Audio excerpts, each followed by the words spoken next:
Hola, y'all. I'm here to show you a Louisiana classic dish. I'm going to show you how to make a Louisiana Cajun Gumbo recipe with a dark roux. I know that sometimes people think that Cajun dishes or Southern dishes in general can be kind of intimidating or hard or difficult, but the truth is that you can pretty much master anything that you want to. I'm just going to start by slicing up and chopping up my green bell pepper. And in just a few minutes, I'm going to add an onion and some andouille smoked sausage. So I'm going to cut all of that up and start my prep work first. Okay, back to this whole thought of Cajun dishes being intimidating. I think it's because there's so much history around these dishes and the flavors are definitely complex.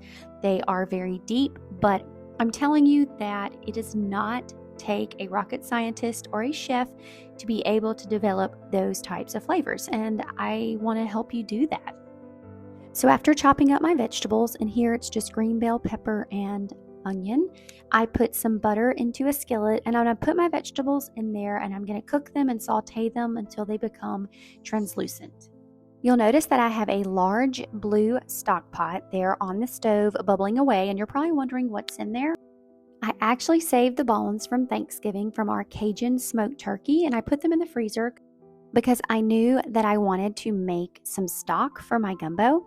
So I saved those bones and now I just have them simmering away to develop some flavor. Now, back to the sausage.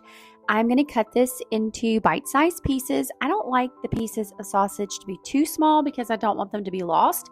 The sausage is actually my favorite part of the chicken and sausage gumbo, so I like it to be in pieces that you're actually going to taste. Cooking in your slippers is the best. Now, back to those vegetables. So here I am just stirring them, making sure that they're all coated and they're going to become translucent. I'm going to go ahead and open up my can of rotel. This ingredient is kind of controversial because some people do not put tomatoes in their gumbo. But I grew up with tomatoes in my gumbo and I will always stand by that choice. Right now, I'm just removing those vegetables from that one skillet and I'm going to then put the sausage in there to cook.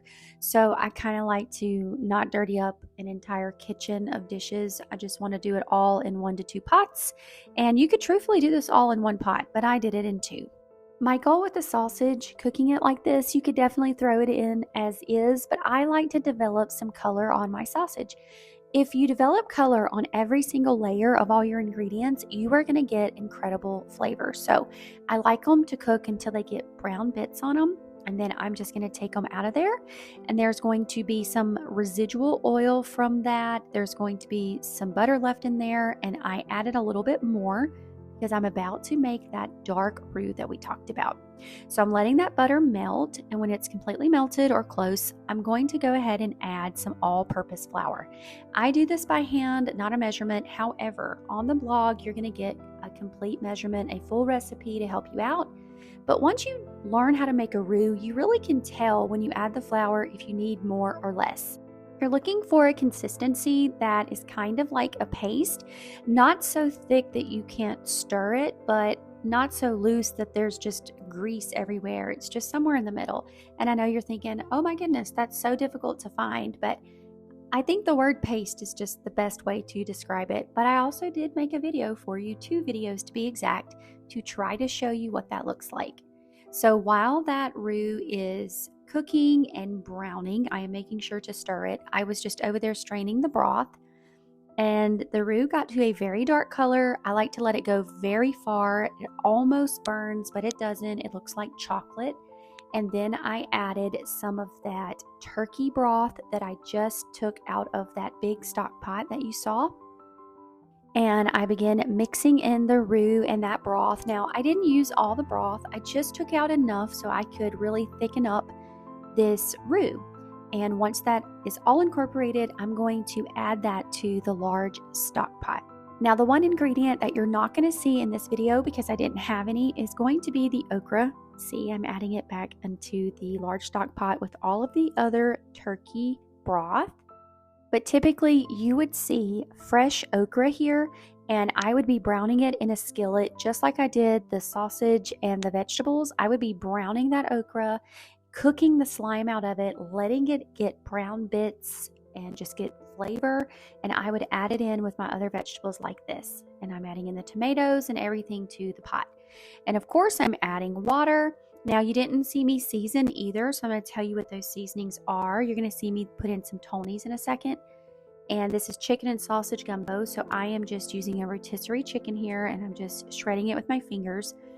But the seasonings that you need is Louisiana hot sauce. It's my favorite. I added a little bit of green onion. I'm also using filet powder, which is just crushed up sassafras leaves, but they make a huge difference. Bay leaves, Tony's, some chicken powder, garlic powder, and I mean, really, it's not any more than that. The real secret here to that depth of flavor is letting this gumbo cook and making that really dark roux. And for another variation that adds a little bit of texture, on top of our bowls of gumbo, I like to add crispy cornmeal fried okra. It makes a world of difference and it gives it a really nice crunch. You can also serve it over rice, or in Louisiana sometimes, people put it over potato salad. However you like it, gumbo is amazing.